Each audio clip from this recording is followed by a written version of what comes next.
আর আসলে এই ফ্লিকার দেওয়ার পিছনে কারণটা কি, রহস্যটা কি? আমি ক্লিক করে মারতে বেশি পছন্দ করি। এই জন্য সেখান থেকে ফ্লিকার। আচ্ছা, 7 কি ক্রিস্টাল রোল? গেমিং দুনিয়ার সব আলো, সব স্পটলাইট একটি টিমের দিকেই। তারা শুধু একটি টিম না, তারা একট জনতা আকৃষ্টকারী রাজত্ব। তারা বাংলাদেশ ফ্রি ফায়ার ইতিহাসের ভয়ঙ্কর রাশার, নিখুঁত স্নাইপার এবং সবচেয়ে ইউনিক স্ট্র্যাটেজি অধিকারী দল। তারা আর কেউ না, টিম RHK। আজ আমরা শুনবো তাদের ভিতরের গল্প, শিখবো তাদের প্রস্তুতির রহস্য এবং জানবো তাদের লক্ষ্য FFBC 2025 নিয়ে। আসুন স্বাগত জানাই টিম RHK কে। তো free fire gamers and RHK lovers, তোমরা কিন্তু জানো আজকে আমাদের ভিডিওটা কি নিয়ে এবং কাদেরকে নিয়ে।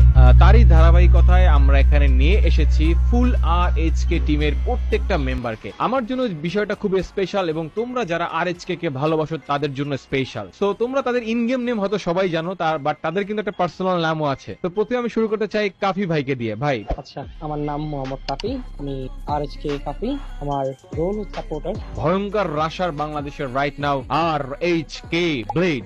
সো ব্লেড, আমরা তো গেম নেম জানি আসলে তোমার ব্লেড, বাট রিয়েল নেমটা কি আসলে? আমার রিয়েল নেম হচ্ছে মইনুর রহমান মাহিদ। ওকে, ভেরি গুড। দেন হচ্ছে নেজাদ। জি, আমার নাম হচ্ছে আহমাদি নেজাদ আর আমার ইন গেম নেম হচ্ছে RHK নেজাদ। আমি টিম RHK এর নেডার। ভাই, নেডার মানে কি খালি বোম ফিগাটাই কাজ, আর কি কোনো কাজ নাই? আর কোনো কাজ নাই, আমার রোল একটাই যে ভাই আমার একটা কল আসে, ভাই নেট মারেন, আমি নেট মারি, এটাই আমার কাজ। আমরা RHK টিমে ফ্লিকারের নামটা ইন গেম নাম হিসেবে জানি, বাট আমরা ওর রিয়েল নামটা একটু জানি। ফ্লিকার কি নাম তোমার আসলে রিয়েল? আমার রিয়েল নাম হচ্ছে ওমর ফারুক। তো ইন গেম নেম হচ্ছে ফ্লিকার, তো শু এরকম কিছু? হ্যাঁ, বলতে পারেন। কুট্টুস। সো ব্রাদার, আমরা জানি তোমার ইন গেম নেম কুট্টুস, আসলে রিয়েল নেমটা কি? তো আমার আসল নাম হচ্ছে তাহসিন হাসান রুদ্র, আর আমি RHK তে সেকেন্ড রাশার হিসেবে খেলে থাকি। তারা আসলে ভবিষ্যতে RHK টিমকে কোথায় নিয়ে যেতে চায়, কোথায় তাদেরকে দেখাতে চায়, সেটা আমরা তাদের কাছ থেকে জানবো। So today's video is a very special video for you guys, যারা স্পোর্টস গেম প্লে করো, যারা স্পোর্টস কে ভালোবাসো, যারা টিম RHK কে ভালোবাসো, যারা ফ্লিকারের ফ্যান আছো, যারা কুট্টুসের ফ্যান আছো, বা যারা ব্লেডের ফ্যান আছো, বা যারা ওভারঅল স্পোর্টস এর ফ্যান আছো বাংলাদেশে, সবার জন্য আজকে ভিডিওটা অনেক স্পেশাল, কারণ RHK টিম বাংলাদেশের number 1 team right now. So আমরা জানতেই পারি, তাদের কাছ থেকে অনেক কিছু শিখতেই পারি। সো একটু সময় দিয়ে ধৈর্য সহকারে ভিডিওটা দেখবা, আমার ধারণা অনেক কিছু তোমরা জানতে এবং শিখতে পারবা। তো প্রথমত আমি জানতে চাই আমাদের সব থেকে ট্যালেন্টেড একটা প্লেয়ার ব্লেডের কাছে, ব্লেড ব্রাদার। সো আসলে how can is it possible যে আসলে তুমি, যতটুকু আমি জানি, এই পুরো RHK টিমটাকে লিড করো, ইন গেম লিড করো, যেটা IGL হিসেবে আমরা জেনে থাকি। সো এই IGL রোল প্লে করাটা বা এই প্লেয়ারদের কাছ থেকে প্রপার গেম প্লেটা বের করে আনাটা কতটা চ্যালেঞ্জিং তোমার জন্য? না, একদমই চ্যালেঞ্জিং না, আমার প্রত্যেকটা প্লেয়ারে অনেক ভালোভাবে গেমটা বুঝতে পারে, তো আমার তো হার্ড লাগে না। এটা কল, এক নরমাল কল দিলে ওরা সিচুয়েশনটা বুঝতে পারে, নিজের মধ্যে খেলতে পারে সব। তোমার কি কখনো মনে হয় যে আসলে আমার এই টিমটা কোথাও কোথাও স্ট্রাগল করতেছে, কোথাও কি তোমাদের স্ট্রাগল সিচুয়েশন ক্রিয়েট হয়, এবং সেটা আসলে কেন হয় এবং রিকভারি কিভাবে করো? বাংলাদেশ লবিতে আমাদের তেমন একটা স্ট্রাগল হয় না, কিন্তু ইন্টারন্যাশনাল লবিতে আমাদের স্ট্রাগল হয় হচ্ছে এক্সপেরিয়েন্সের দিক থেকে। ওকে, ওয়ার্ল্ড সিরিজের টিমগুলো আসে। সো গাইস, তোমরা ব্লেডের কাছে স্পষ্ট জানতে পারলা বাংলাদেশের যে টিমগুলো আছে তাদেরকে তারা অলরেডি পড়ে ফেলেছে, বা তাদের গেম প্লে তারা আয়ত্ত করে ফেলেছে, যার জন্য তাদের কাছে এটা খুব একটা চ্যালেঞ্জিং মনে হয় না। বাট আমি তারপরও জানতে চাই যে আসলে অনেকগুলো টুর্নামেন্ট আছে, আমি যতটুকু দেখেছি রিসেন্টলি যতগুলো টুর্নামেন্ট হয়েছে, ম্যাক্সিমাম টুর্নামেন্টে RHK টপ মারে এবং তারা চ্যাম্পিয়ন মারে। তো আসলে এই চ্যাম্পিয়ন মারার পিছনে আসলে গুপ্ত ধনটা কি, রহস্যটা কি? আমাদের প্রত্যেকটা প্লেয়ারের গেম প্লে। জাস্ট গেম প্লেই কি, নাকি আমি বলবো আসলে বন্ডিংটা বা বন্ডিংটাও অনেক ম্যাটার করে। যদি টিমের মাঝখানে কারোর সাথে কারো ঝামেলা থাকে, ওই টিম কোনোদিন আগাতে পারবে না। আগাতে পারবে না। তার মানে গাইস, তোমরা এখান থেকে আরেকটা জিনিস শিখতে পারলা, তোমরা যতই ভালো খেলো তাদের কিচ্ছু আসে যায় না যদি তোমাদের মধ্যে বন্ডিং না থাকে, তাই তো ব্লেড? তোমার এই পুরো হোল RHK টিমে কখনো কি মনে হয় যে এই প্লেয়ারটার উপর আমার একটু বেশি আস্থা আছে? ওমন সবাই টিম লেভেলের বলতে গেলে, কিন্তু হচ্ছে নেজাদের উপর একটু বেশি ভরসা দেয়। তোমার প্রতি তোমার IGL মানে ইন গেম লিডার ব্লেড যে পরিমাণ ভরসা করে অলরেডি সেটা বলে দিয়েছে, কিভাবে তাদের এই ভরসাটা আসলে তুমি কমপ্লিটলি পূরণ করতে পারো? পূরণ করতে পারি বলতে, আমাকে ব্লেড কল করে যে নেজাদ ভাই এখানে নেট করো বা আমার সাথে আসো, আমি জাস্ট কলগুলো ফলো করি আর সেই অনুযায়ী গেম প্লে করি। মানে তোমার কথায় কি তাহলে এটা স্পষ্ট হয়ে আসতেছে যে আসলে মানে ব্লেড এখানে একটা মাইন্ড গেম খেলে। বলা যায়। আমি তোমার গেম প্লে অনেক দেখছি, আমি ভিডিও দেখছি, আমার খুব ইচ্ছা ছিল তোমার গেম প্লের উপরে রিঅ্যাকশন ভিডিও বানাবো, হয়তো সেটা বানাবো। আরএচকে এর সাথে খুবই ভালো একটা অল্প সময়ের মধ্যে ভালো একটা বন্ডিং করে ফেলেছো, তুমি অন্য একটা টিম থেকে এখানে এসে জয়েন করেছো।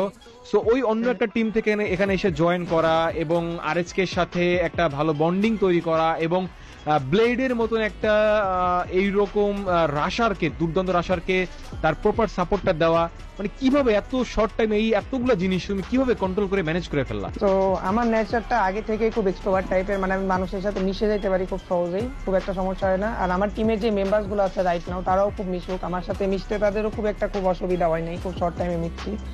আর যে রোলের যে ব্যাপারটা বললেন, এখন আমি জানি যে ব্লেড ভাইয়ের এতটুকু ক্ষমতা আছে যে সামনের টিমটারে উনি কন্ট্রোল করতে পারবেন, তখন ওনার হালকা অসুবিধা হয়, তখন ওই বিষয়টা আমি দেখি, এইটাই আর কি আমার রোল, তাছাড়া এমন কোনো রোল নাই আমার। ও মাই গুডনেস, তার মানে আবারও গাইজ এখানে ব্লেডের কথা চলে আসলো। তো আমি যতটুকু আমি আগেও দেখেছি ফ্লিকারকে, আরো 4-5 বছর আগে থেকে আমি ওরে চিনি। ও আগে থেকেই মাল্টি ট্যালেন্টেড একটা প্লেয়ার, যেমন হচ্ছে 5 ফিঙ্গার গেম প্লে করতো, এখন মেবি 6 ফিঙ্গার গেম প্লে করে। এবং ও হচ্ছে কি মাল্টি ট্যালেন্টেড বলছি কেন, তার কারণ হচ্ছে শর্টে যেরকম গেম প্লে করতো, ওয়ান শট দিত, মুভমেন্ট ভালো ছিল এবং গাইজ অনেক ফাস্ট ফরওয়ার্ড গেম প্লে করতো, সেইখান থেকে শিফট হয়ে স্নাইপারে চলে আসা। এটা কি টিম আরএচকে এর জন্যই নাকি আসলে তোমার গেম প্লে স্ট্র্যাটেজিটা চেঞ্জ করার জন্য তুমি এই পুরো রোলটা তুমি পুরো চেঞ্জ করে ফেলছো? এটা আমি অনেক আগে থেকেই স্নাইপিং করি, আর স্নাইপিং করতে করতে আমার বলতে গেলে অনেক ভালো লাগা শুরু হয়েছে, এটাই আর কি। আচ্ছা, আমি যদি জানতে চাই তোমার স্নাইপিং আইডলকে? আমি নিজেই।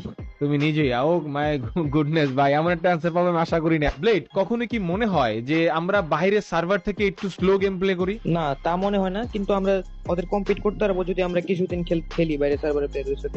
বাংলাদেশের টিম অনেক কম যারা কি কনসিস্টেন্সিটা ধরে রাখতে পারে, মানে যারা কন্টিনিউ একটা ভালো পারফর্ম করতে পারে, এরকম টিমের পরিমাণটা খুবই কম। এত তথ্য নিব যে তথ্যগুলো জানলে একটা নতুন টিম তাদেরকে রিবিল্ড করতে পারবে, একটা স্কোয়াড যারা অলরেডি ভালো পজিশনে আছে তারা নিজেদেরকে আরো ভালো পজিশনে নেওয়ার জন্য তাদের কাছ থেকে কিছু জিনিস জানতে পারবে যেটা তাদেরকে আরো হেল্প করবে। তো কাফি ভাই ব্রাদার, আসলে এই আরএচকে টিমের সাথে থাকাটা বা আরএচকে টিমকে হোল্ড করা, এই জিনিসটা কতটা প্রাউডের? প্রাউডের ব্যাপার তো অবশ্যই, আর ওটা হচ্ছে আমার পার্সপেক্টিভ। আর নিঃসন্দেহে আই গেস বাংলাদেশ সবাই বলবে যে ব্লেড হচ্ছে বেস্ট রাশার, ফ্লিকার হচ্ছে বেস্ট স্নাইপার, এরকম কাইন্ড অফ, ঠিক আছে, আর নিজা হচ্ছে বেস্ট নেটার।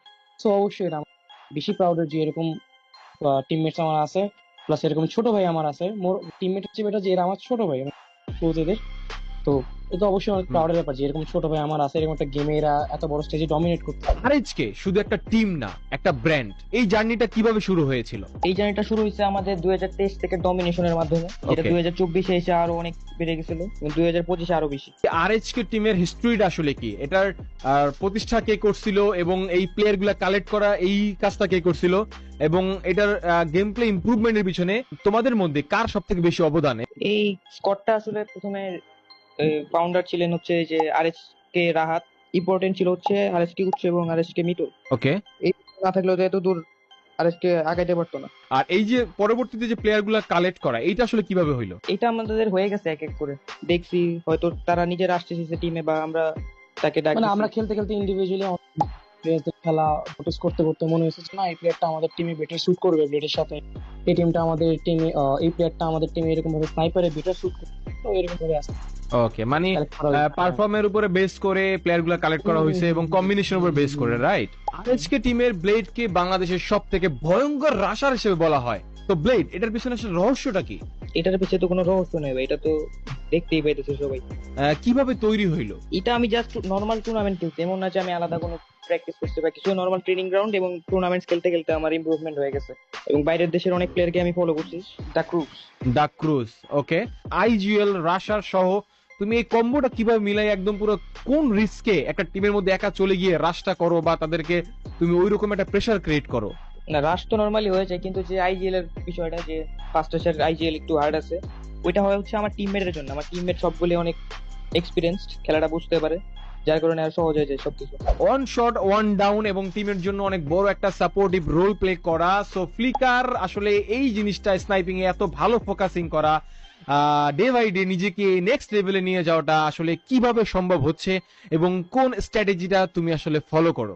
আমি বেশি প্র্যাকটিস করতে থাকি, প্র্যাকটিস করতে করতে ইমপ্রুভ হয়ে গেছে। প্রথম দিকে আমি সাইকোতে থাকতে অনেক বেশি ভালো স্নাইপিং করতাম, আমি এটা ট্রেনিং করতে করতে অনেক বেশি ভালো হয়ে গেছিল। তারপর আমি টুর্নামেন্টে হঠাৎ করে ইউজ করা শুরু করছে, তখন সবার ভালো লাগছে, আর তখন স্নাইপের ছিল না। তারপর খেলা মাঝে অফ রাখায় অনেক বাজে চলে গেছিল স্নাইপিং। তারপর যখন বেক আসছি তখন খেলা একটু বাজে বাজে ছিল, তখন একটু স্ট্রাগল করতে হয়েছে। তারপর আস্তে আস্তে আবার আগের জায়গায় ফিরে আসছি। টিম আরএচকে যেভাবে ডে বাই ডে নিজেদেরকে নেক্সট লেভেলে নিয়ে যাচ্ছে, আরএচকে কে ইন ফিউচার কোথায় নিয়ে যেতে চাও?